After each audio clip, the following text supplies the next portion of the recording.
Hey guys, today I will show you how to complete KYC verification on the KuCoin application. So first what you need to do is open the app and tap on the profile icon located in the top left corner of the screen. Once you're on the profile page, you'll notice a verified tag next to the email address on accounts that have already completed KYC. Since your account isn't verified yet, you won't see that tag. Tap on that section to begin the process. The first step will be selecting your country of origin, which should be the same country your identification document is from.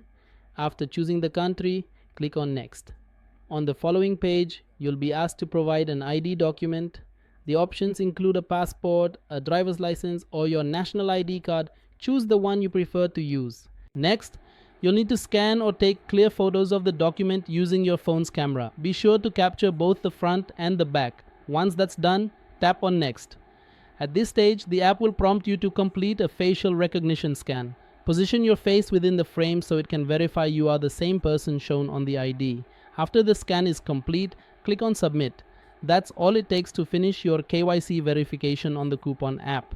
Not only is it quick and straightforward, but completing this process also gives you a $20 USDT coupon or trading fee waiver. Thanks for watching.